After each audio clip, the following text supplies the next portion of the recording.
Hello, hello, hello, everyone. We have a great show for you this week. We're going to talk about some research from a couple of different research groups that shows that wind turbines may either heat or cool the surface of the Earth, depending on which study we're looking at.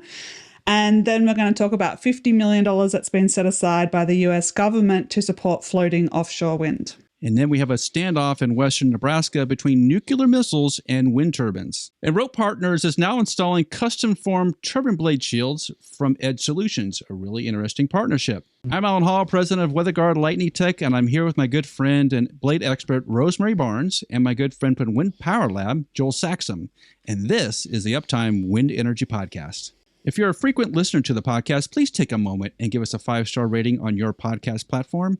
And subscribe to our weekly newsletter, Uptime Tech News, which can be found by Googling Uptime Tech News.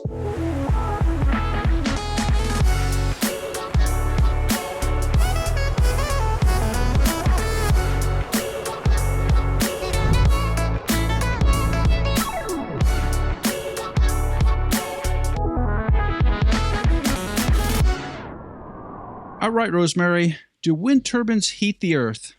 My response is based on simple engineering, and wind turbines take energy from the wind, which reduces the speed of the wind.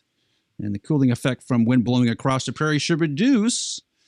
So necessarily temperatures will increase. So less wind means slightly warmer temperatures.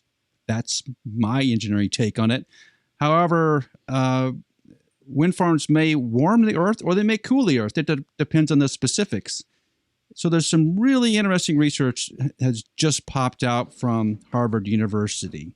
Harvard researchers Lee Miller and David Keith estimated the effects of wind turbines on local temperatures in the United States. To do this, they created a computer model which put roughly 460 gigawatts of wind turbines in the U.S. And the U.S. currently generates about 120 gigawatts. They basically multiply the wind turbines times 4. And derive the temperature 2 meters from the ground. So that's like human temperature, things we would feel. Surprisingly, Miller's and Keith's simulated predictions calculated air temperatures will increase by 0.24 degrees Celsius across the U.S.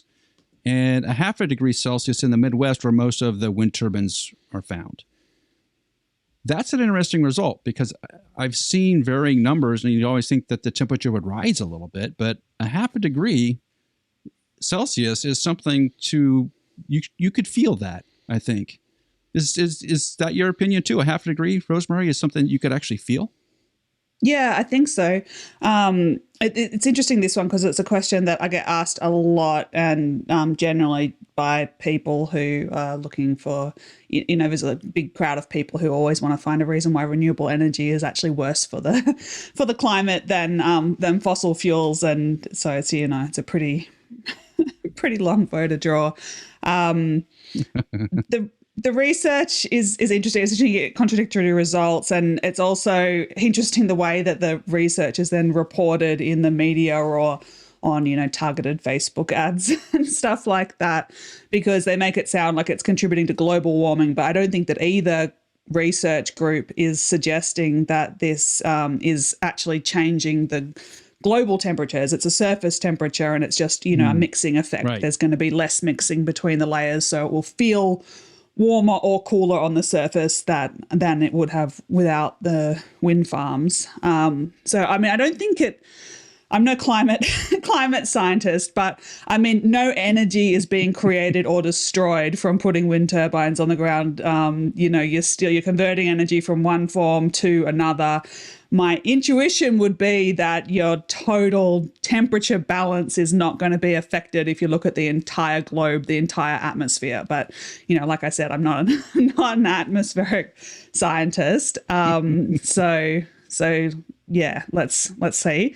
In contrast to carbon dioxide and other greenhouse gases, which trap heat inside that would have otherwise left, I can't see how this can cause anything like that to happen. It's merely that, cooler air at a higher altitude would have mixed more with the lower air, so it feels warmer on the surface. That's right. My interpretation of the research. All it's saying, the one that says that the warming, that there's going to be half a degree of warming, it's a computer simulation, using some Right. established science. But I don't know, if this was me, if I had the question in my mind, if I was a researcher with a budget and I had a question in my mind, do wind turbines affect the local temperatures?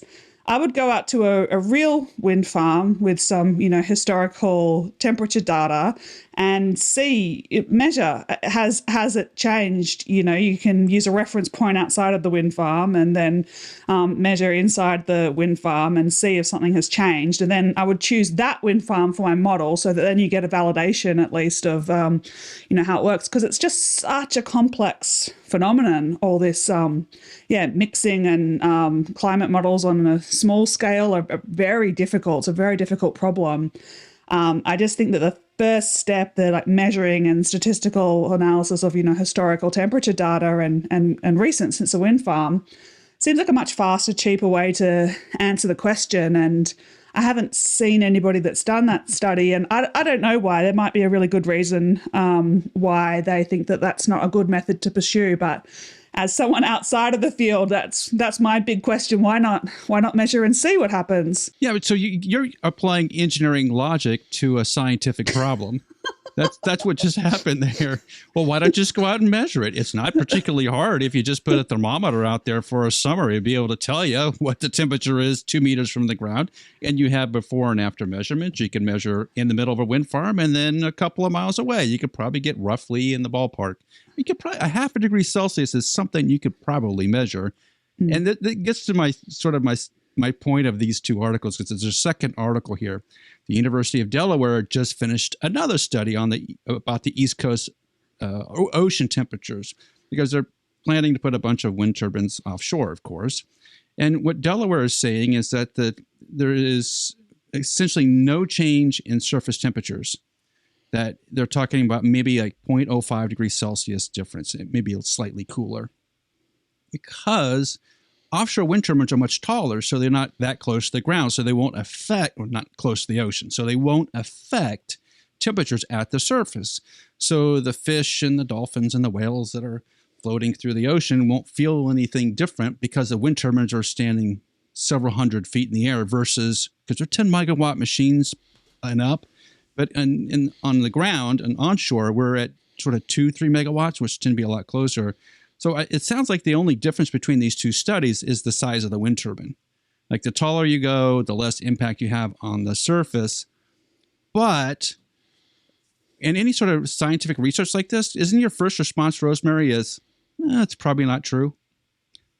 Yeah. Like you just can't put any weight in it. That's a definition of science practically. I think that would be the researcher's, initial instinct as well.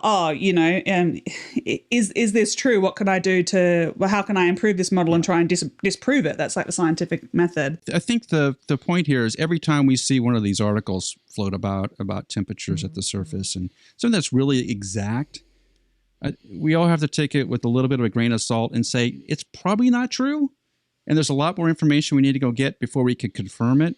So it's just a piece of information. And more to your point, since we've seen these numbers, like a half a degree Celsius is a lot for like crops. That can make a big difference in crops. If a half a degree Celsius was real, we'd probably be seeing that impact already, engineer, versus we're going to have some sort of cataclysmic problem in the farmlands, scientist. Those are kind of the two.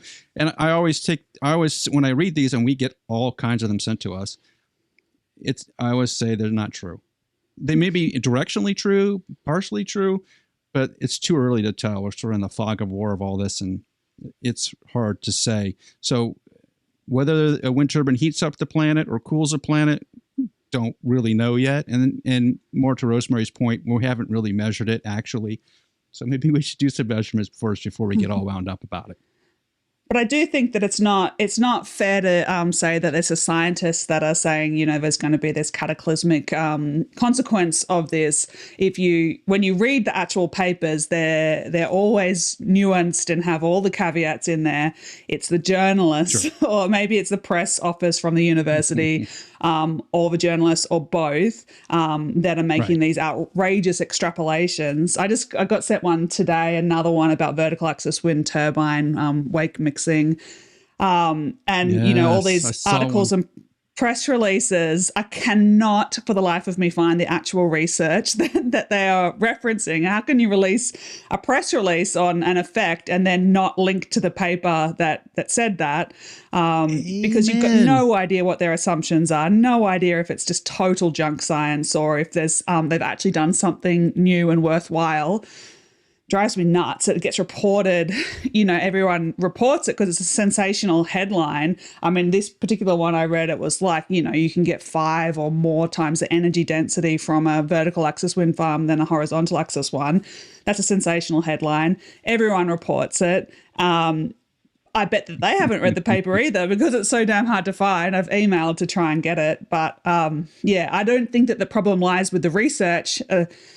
I've never actually looked at a published paper and thought, oh, that's ridiculous, the claims that they're making. They're always, that's, how academia works. It's so careful and nuanced, and you put every single assumption in there and, it's all there.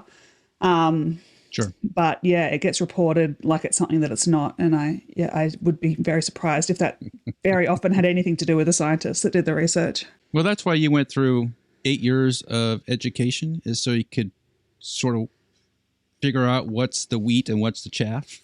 Yeah, right? I believe that's one 9. of the things that happens at engineering school. Oh, no, sorry, 9.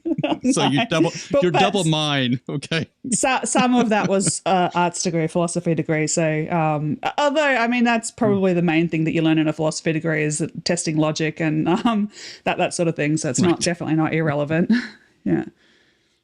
No. But that's where engineers are always cynical, because we learn to be cynical and learn to get the facts. And like you said, the vertical axis wind turbine news, I saw the same news. I thought the same thing. I tried to find the same information, couldn't find it. And I thought, well, it's just another reported quote unquote fact that is not based in anything. And maybe you'll get the report, Rosemary. And when you do, I would love to talk about that to see what is reality and what is interpretive, right?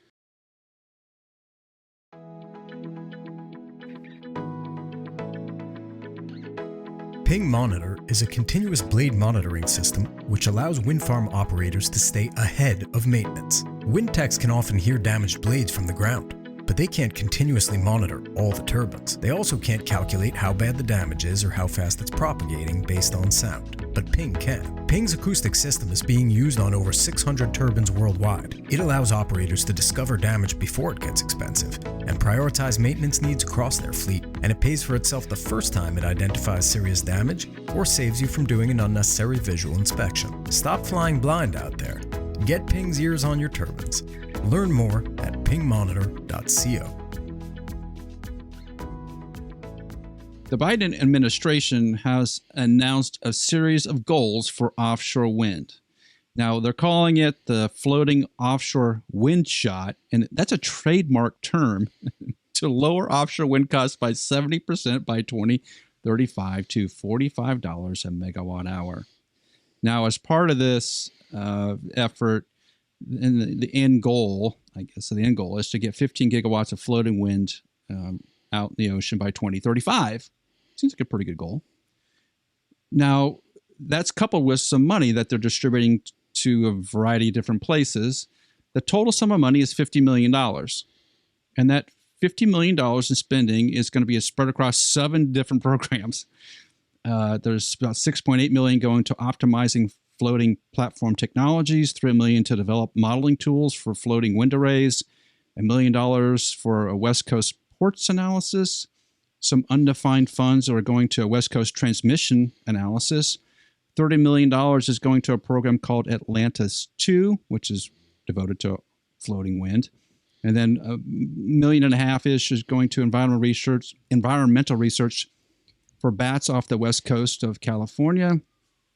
And then $3.5 million is funding is headed to the National Offshore Wind R&D Consortium to look at marine life and fish life and how they're going to interact with wind turbines. So, Rosemary, that's a lot of different programs for $50 million. It seems like it's spread pretty thin. They're really trying to drive offshore wind prices down because currently the PPA prices are about $80 to $100 per megawatt hour. I think the spot market price is going to be about $150 a megawatt hour. So they're trying to take $150 a megawatt hour and drive it down to 45.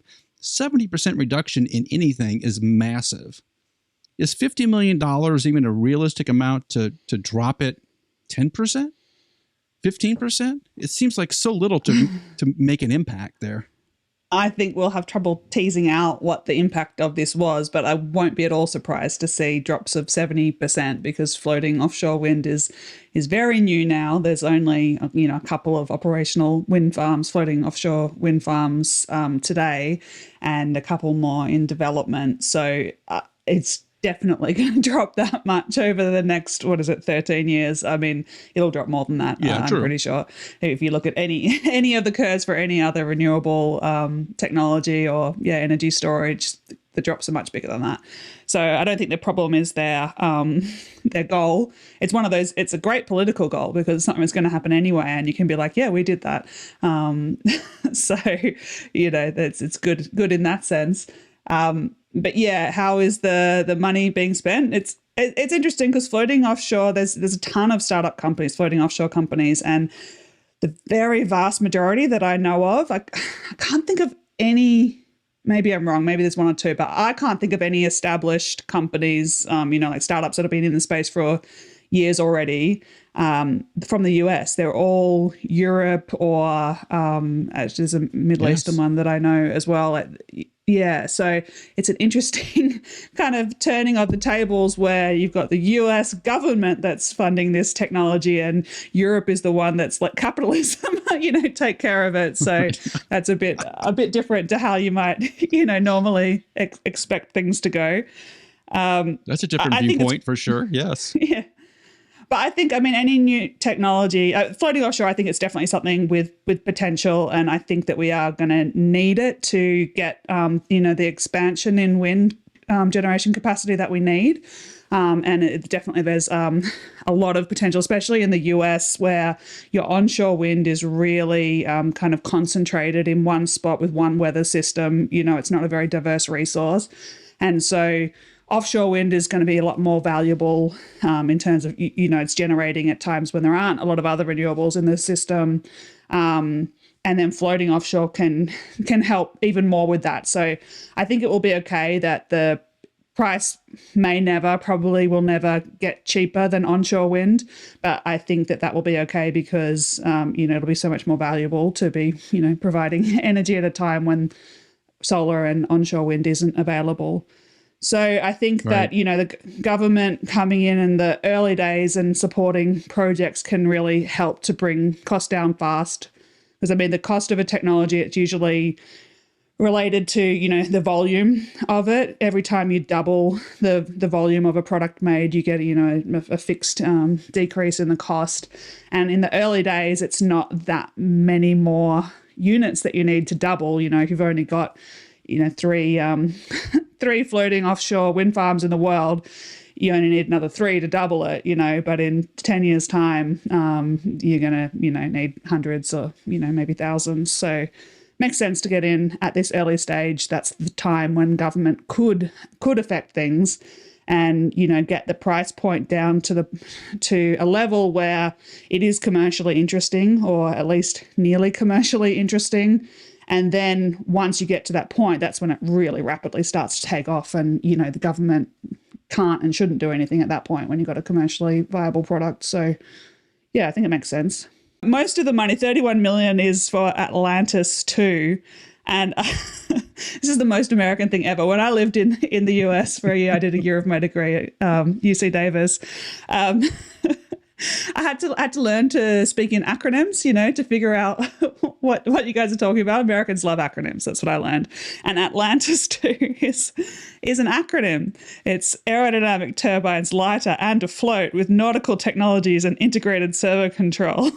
It's like a really natural name for a program, isn't it? That's so funny, so American. So just wanted to point that out. Well, No, I think you're hit on part of it, right? The name is a little outrageous, and they're trademarking terms like wind shot and earth shot. That's the other one. Like, okay, They're really? like Tesla wannabes, or Elon Musk wannabes. Is that what it is? It's a bit sad. How much of this is going to be just people sitting down and Google searching what's happening in Denmark or Germany or Spain? Really, because I think that's where the technology is. Are you going to just reinvent the wheel in America on some of these things? Maybe, but it's going to take a lot more than $50 million to make a sizable dent. And Rosemary, I think you're right about the price of the energy coming down over time, because it will naturally. But I'm not sure offshore wind, fixed bottom wind, has really dropped that much. I think it's still, it's more than onshore wind is per megawatt hour by 30% is numbers that stick in my head. That number hasn't dropped nearly as fast as I thought it would. Yeah. It hasn't dropped as much as I thought that it had. And we're getting to scale there, which makes me wonder if we're going to be able to do the same thing in offshore wind. Are we going to kind of flatten out because of the difficulty and it's in the ocean and just things are harder? There's a limit to how much you're going to be able to bring down the cost of installing a turbine, maintaining the turbines, connecting them up with the cables, all of that. There may be a bottom limit there. Yeah, definitely. And I'll be very surprised if we end up with any kind of offshore that's consistently cheaper than onshore. And I mean, the latest LASAD levelized cost of energy has offshore wind at around double the cost of energy for onshore. So that was their average, probably using 2020 data or 2019. I'm not sure. Right. And things are moving pretty quick, so I think that will probably be changing. But the most interesting result that I saw for the cost of offshore was an auction that the UK had recently. It was, not constrained to any one type of generation, but offshore wind actually came in cheaper than onshore wind. It was the cheapest of anything, I think, in this auction that they had. So certainly maybe it's not moving consistently across the board, and it really matters where as well, because you'll start to reduce costs when you're putting in the second, third, fourth, fifth wind farm in an area, because you've learnt all of the challenges of the subsea cables and a lot of other stuff like that. Right. But if we're still got, the US is putting in its first offshore wind farms, and, Australia is still thinking about putting in our first, you're not going to see those big reductions for the first project that a country is doing or a region is doing even. So I think it's hard to say definitively say what's happening to the cost of offshore, but I get the sense that it is coming down quite fast, but just not quite at the point where you can have there's so much onshore wind that you get really good, solid numbers about how much it costs. And we don't have that much yet for offshore. Well, if you're going to be putting wind turbines off the coast of California, which have to be floating, you're going to buy a Vestas wind turbine. You're going to buy a Siemens Gamesa wind turbine. And at that point, it's probably going to be French-based GE Vernova is going to be where you're going to be buying a wind turbine. There won't be any low-cost options in the United States, so to speak. So you're still relying upon the manufacturing and the engineering skill in most of Europe to come up with the savings. If you look at most of the parts of this 50 million, a lot of it is on locally specific things. So they're looking at the floating platforms. I think that is most of the wind farms you see out there are using an existing offshore wind turbine and putting it on a floating platform that's been probably minimally adapted from what they're using in offshore oil and gas. But then they're also looking at, there's ports analysis, transmission analysis, research for bats. Those are all small mammals and fish. They're all small things. I guess the biggest chunk is this ATLANTIS program, which I haven't seen too many details about, but there's so many words in the title. I guess it hopefully describes it. Aerodynamic turbines. Is there a turbine that's not aerodynamic? That's clearly there for the sake of the acronym. Lighter and afloat. Lighter is the only, I guess, new bit of information there. Yeah, I don't know. Actually, we should dig into that program and do a segment on that another time, because I'll be interested to see what exactly they're planning to do there. But I think that for sure, I mean, California is a huge market wanting renewable energy right there. So I think it makes sense to try and see how can we get California floating offshore wind working. You don't necessarily have to, design your own wind turbine.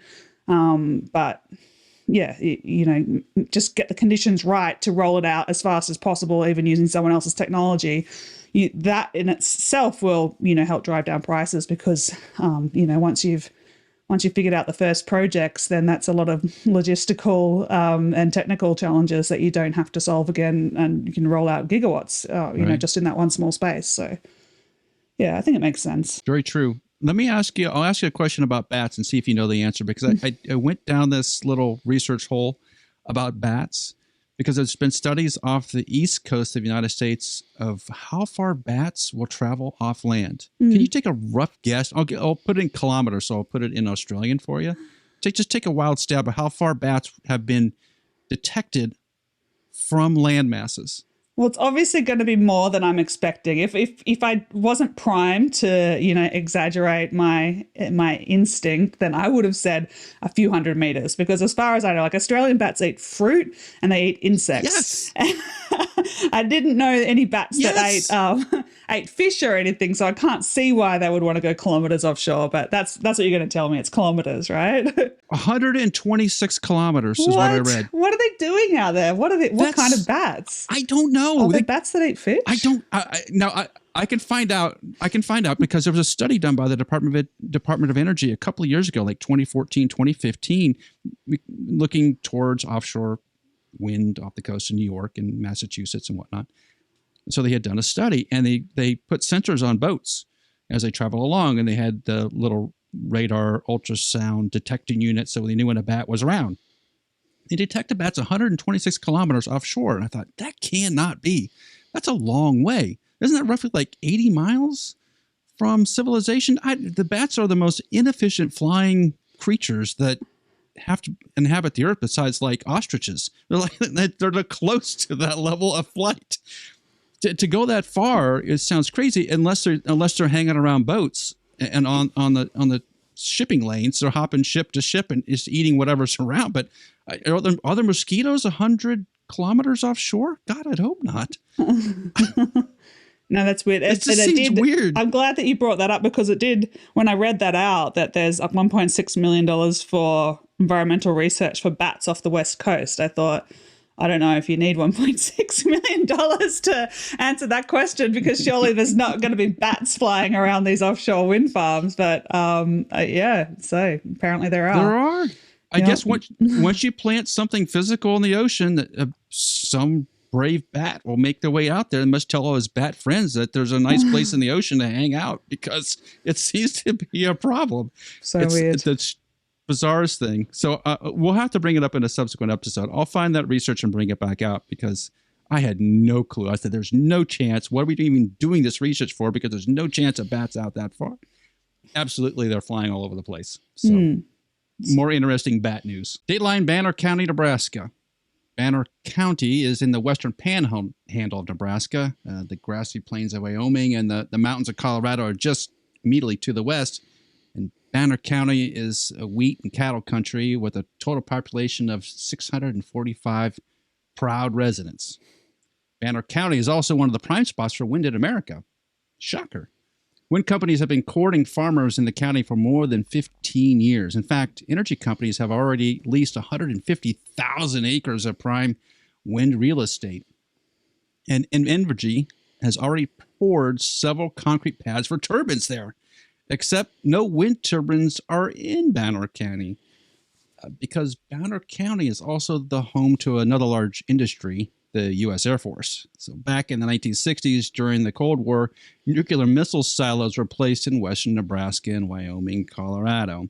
These silos are still active and are controlled 24/7 by Air Force crews. So wind turbines can pose a significant flight safety hazard, according to the Air Force. So when the wind turbines were when silos were installed back in the 60s, wind turbines weren't a thing in Nebraska. And now that there's going to be a lot of wind activity in the area, the Air Force is requiring 2.3 miles or 2 nautical miles of separation between a missile silo and a wind turbine. So pretty much every planned wind turbine site is within 2.3 miles of a missile silo. So therefore, there are no wind turbines. So why 2.3 miles? So that the military helicopters don't crash during a winter storm, and they run some simulations. In western Nebraska, when it snows, it snows. So if the ground's covered with snow and you're flying through snow, it's pretty much a whiteout. And for some reason, we paint all the wind turbines white, so it makes them just go invisible during a snowstorm. And because those missile silos are operated 24/7, and if they had an emergency and they needed to get people into the silos or something, and they're flying helicopters to these areas, they're afraid they would have an accident. So Nebraska continues to lag behind all of its neighbors, Colorado, Kansas, and Iowa, on wind turbines. And Iowa, more than 50% of the energy in Iowa is generated by wind. So the wind turbines that could be installed in Banner County, they'll tell you how much of an impact this is. If they could install those wind turbines in Banner County, it would increase Nebraska's wind output by 25%.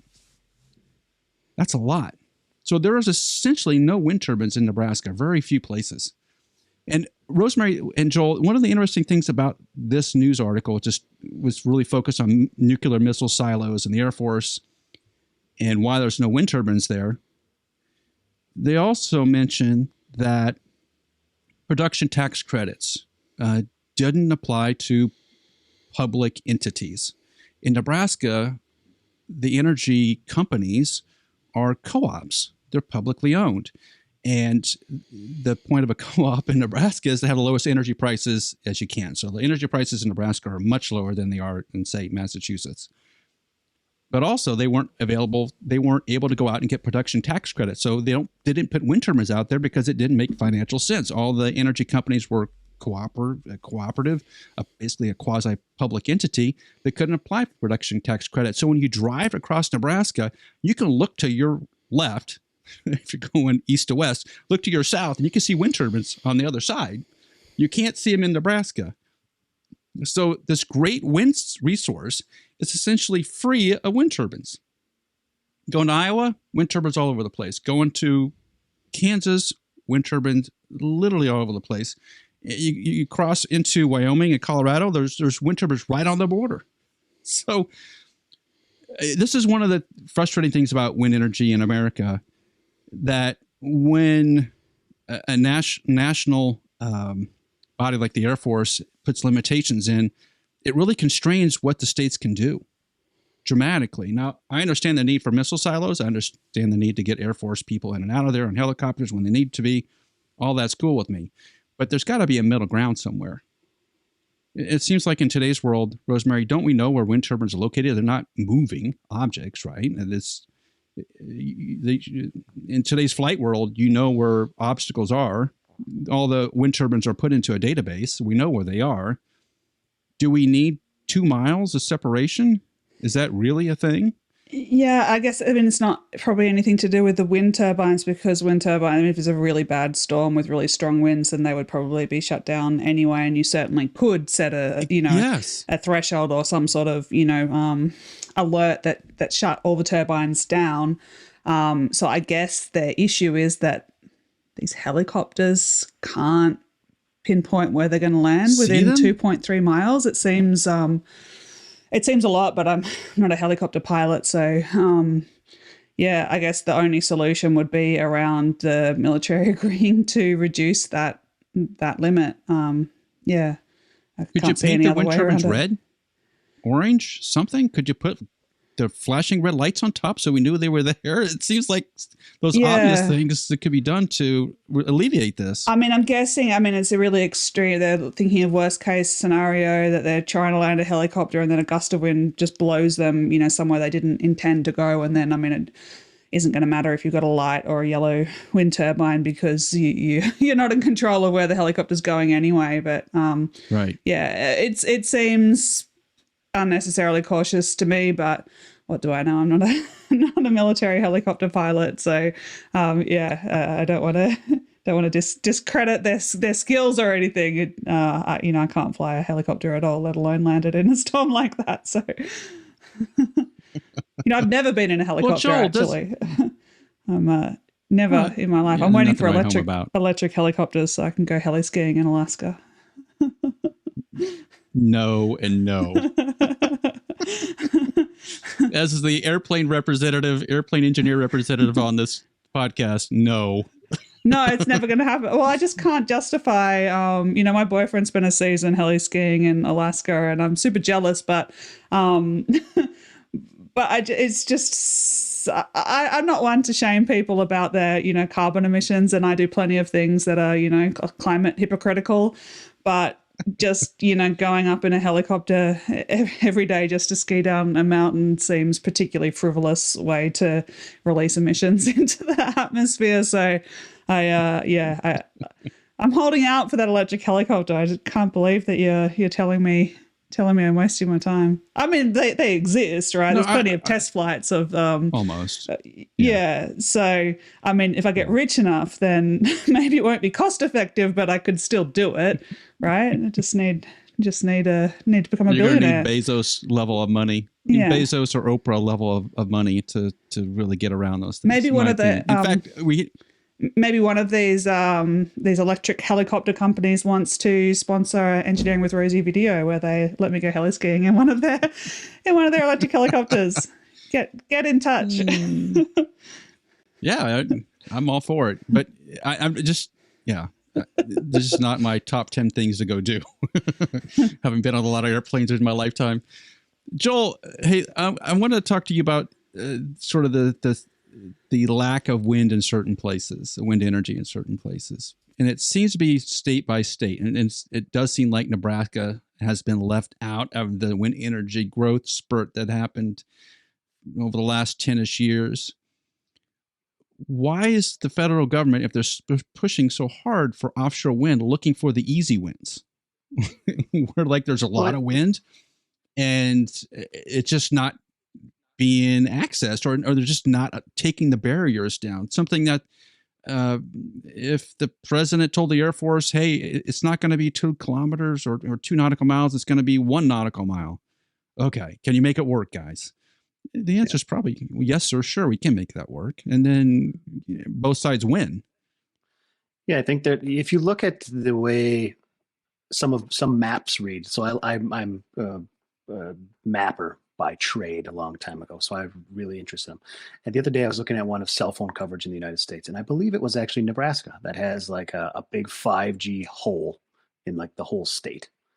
So it's just these political games. We talk about this regularly. Political games play such a role in how things get developed that sometimes it doesn't seem to make sense. I saw another one today that the federal government was having oversight on some BLM land, and the local people on the BLM land were like, no, stop, please. We would like this development to go forward, or it was close to BLM land. We would like this development to go forward. Can you listen to the locals? This is what we want. We want this income. We want this tax revenue. We want these things. And the federal government said like, yeah, well, this is the way it's going to go. So too bad.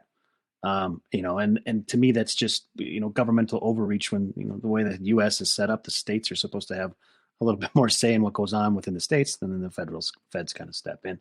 Yeah. So you would think that there's, with all these things, we're looking at the IRA bill and some of these other ideas of offshore wind and all these other things to push things forward. There's some boundaries and some barriers to entry for these markets that could be taken down a lot easier. I know earlier in the conversation about Nebraska, we were talking about PTC funds don't apply to a co-op. Well, of course, there's people that are smarter than me, tax-wise, legal-wise, and whatever. But my suggestion to those co-ops would be start a private entity and then sign a public-private entity partnership with that private entity, and then have them do the wind development. Now, I would think that someone's thought of that already, and there's some loophole or something, some barrier to stopping that. Otherwise, they would have done it. But yeah, I mean, it's a shame to see that huge resource right in the middle of the country. That's, if you're in Western Nebraska, you're not far from Cheyenne. You're not far from Fort Collins, Denver, Colorado Springs. I mean, and that's all in the same power interconnect as well. So it would be on the same grid. It So is. and there's massive, I mean, drive down I-80, the whole thing's a transmission line. And that's just on I-80, right? So there's a lot of areas in that corner of the country that would benefit from a big boom in wind resource there. So The farmers would love it. sad. Yeah, Oh yeah, of course. There's thousands of dollars in checks per month. And the only thing, like, if you've driven through that part of the country, it's wheat farms and cattle grazing. But a lot of the cattle grazing has been moved into, or cattle have been moved into, western or eastern Colorado there. But That's true. Yeah, there's nothing really there. The oil and gas stops before it gets there from the Rocky Mountains, so you don't have that income. This would be a huge economic boost for that corner of the world, and hopefully we can find a way around it. You know, there's a lot of other areas in the country that are controlled by the U.S. military and the federal government that have some odd restrictions on them. And I'm nothing against our armed forces, but it would be nice to see some of that relax a little bit, maybe in this case. Some sort of compromise. Yeah, I'm of the opinion they can probably compromise and both sides will win on this. Mm-hmm. There's a lot's happened in aviation in the last 20 years that makes me think 2 nautical miles is a lot. Yeah, absolutely. I mean, it's a long maybe ways. Even that is limit the height of the turbines. Yeah, 2 miles. Well, that's the other thing too. Yeah, you could. Or shut them down. Shut them down and make them all flicker lights like crazy so you can see them out there. I think those are very doable things. And hopefully someone from the administration is listening and takes this on, because there's things that the administration can do that are easy wins. Why not pick up the low-hanging fruit? And I think this is one of them. It'd be a smart thing to do. Lightning is an act of God, but lightning damage is not. Actually, is very predictable and very preventable. Strike Tape is a lightning protection system upgrade for wind turbines made by Weatherguard. It dramatically improves the effectiveness of the factory LPS so you can stop worrying about lightning damage. Visit weatherguardwind.com to learn more, read a case study, and schedule a call today. There's a lot of news about companies working together, partnerships. You see it almost every day now in the wind industry. Company A is partnering with Company B to create a synergy, and they can work together to create more wind energy output by some new technology that they're working together on. Almost every day. And I think as the wind energy grows, the companies grow, there's going to naturally be a merger scenario, partnership scenario, which leads to merger scenarios on technology, because it has to, everything goes that way, right? The companies get bigger, the small ones go away, they get gobbled up, and there you go.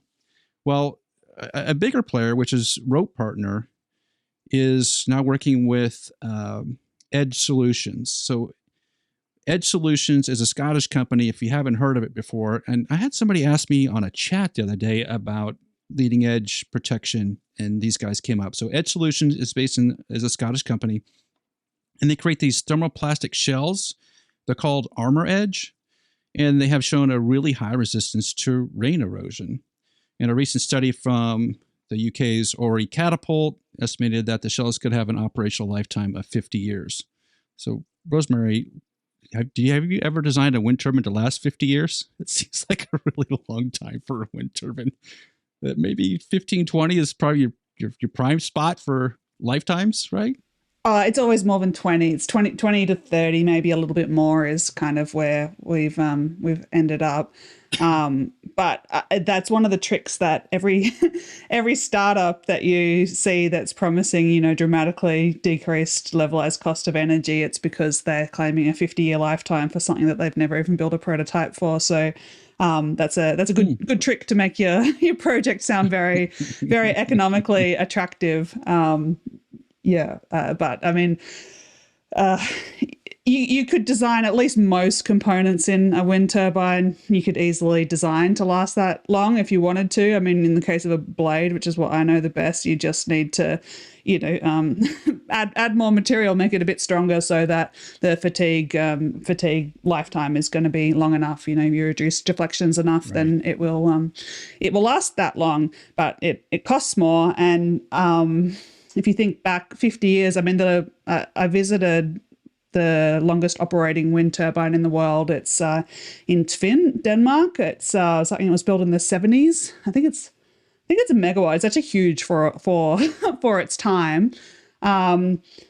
And, you know, you look at that as this big concrete thing. I mean, it's still operating, so that's great. But if you were really just interested in making a lot of renewable energy, then, you know, who knows what the world's going to look like in 50 years' time. Are today's wind turbines going to be the best use of that land? It's, probably not. We'll probably have cold fusion by then, won't we? Solar panels in space beaming energy down to us. Like 50 years. I mean, come on. It's pretty. I don't know. It's a bit arrogant as an engineer to think that the solution that you've come up with now is going to still be state of the art in 50 years' time. So I think that's the main argument against making it that way. Even if on paper to accountants it looks like a great project if you have a 50-year lifetime. So. Right, it does. So this is a thermoplastic shell, right? So Joel, these are thermoplastic shells.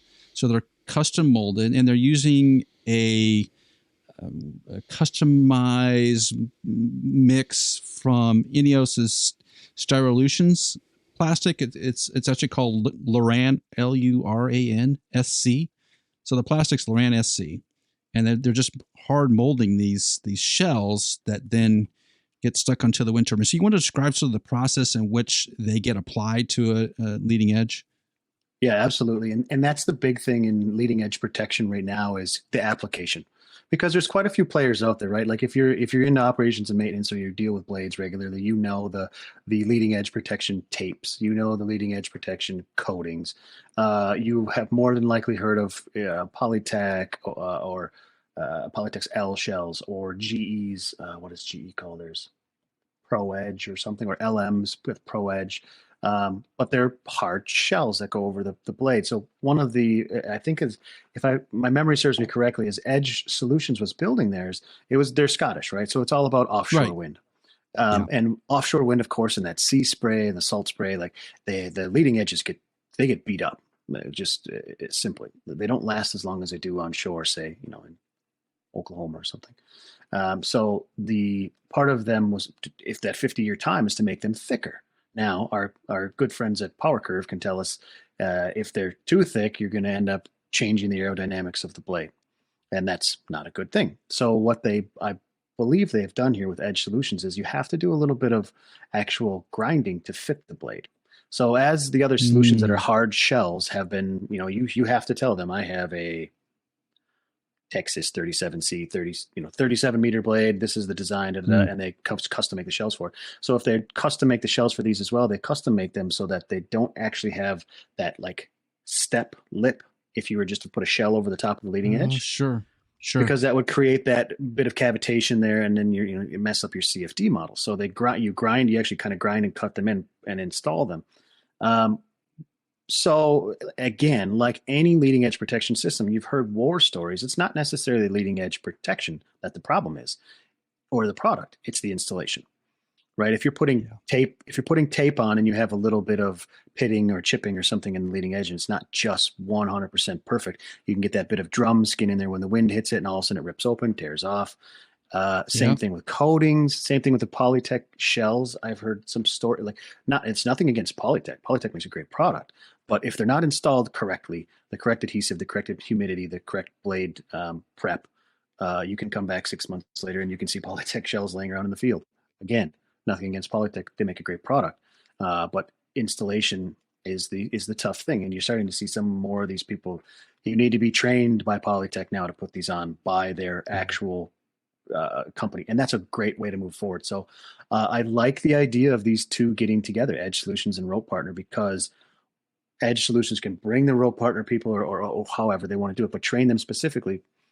Because if you're going to go to an offshore wind farm and install these things, now Rope Partner is classically, to my knowledge, I might be off on the business case of it, but classically more in the US, the North American market. Yes. So they'll have a kind of an edge on installing them over here. Thinking about the way this thing was started in Scotland, if you're going to go offshore, that campaign may cost a ton. You go out there and do 50 Yes, it will. turbines of this stuff. I mean, it's going to cost you millions because of vessel time and people and all this good stuff. Now, the idea of a 50-year operational lifetime, that means to me that I should never have to touch the leading edges of my turbines ever again.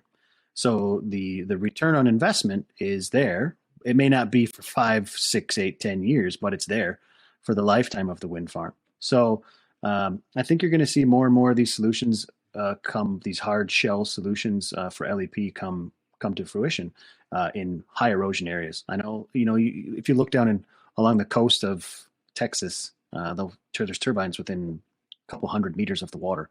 It's basically the same thing as an offshore site, except for they sit there and turn in the fog all winter and half the summer and just get burned up, So I like what they're doing here. I think it's a great strategy of having a trusted. There's a lot of people that trust Rope Partners. They're one of the biggest blade ISPs out there in the U.S. and the North American market. Yeah, they are. Yeah. So getting these guys trained up properly from the factory and rolling a new product out could be good for the industry. Yeah, I think this partnership makes a ton of sense. And I've actually looked into Edge Solutions engineering a little bit, just doing research on my own, just to figure out what this product is, how it would be applied. So those technical details. The plastic is pretty amazing. If the numbers are even remotely close to things that I've seen, it's a really durable material. It's a question of, like you said, Joel, how easy is it to apply? Does it really need to be applied on the ground at the blade factory or before the blades are lifted up and put onto the turbine? Is that your sweet spot just for consistency of the installation? Because it seems like putting it on with ropes, which Rope Partner I'm sure will do, requires a lot of extra training. And if you have wind turbines already out in the ocean, you really don't have a choice. You're going to need that expertise that Rope Partner is going to bring to that case. But where's your sweet spot here in terms of installation for these edge protection devices? The sweet spot is, as a developer, putting them on in the factory. That's what I would say, right? It's if you're going to put so this is the Armor Edge. I think the GE LM Solutions Pro Edge. If I was ordering a GE wind turbine today, I'd say put the Pro Edge on before it gets on the truck, because then it's quality controlled in the factory. The blades have never been flown. They've never caught a bit of wind. The edges should be perfect. You should be able to glue them in a controlled or epoxy resin glue, however, fasten them, install them properly. That's what I would do. Now, of course, that comes hand in hand with an ROI study and some extra CapEx at the beginning stages. But if you can take a look at that in the long run and reduce your O&M costs, installations when we're going to, as the U.S. is throwing money after, dollars after dollars to hit our targets, if it was me, I would love to know my blades are going up with a hardcore erosion protection system on them. Rosemary, as we talked about earlier in this episode, a lot of the interesting technology is developed in Europe, and America is just way behind. Even in something like this, which is leading edge protection, America has made airplanes for 100 years. But in this particular, which have leading edges, right? And we know a lot about leading edges, but it does seem like the United States is throwing money at different projects, R&D projects, but all of the cool tech is happening across the ocean. Is this another example of that? Well, I think that this is just a consequence of the fact that most of the traditional big wind turbine manufacturers are European. And I mean, even GE, the blade part of it is, is LM Wind Power, which is a Danish company.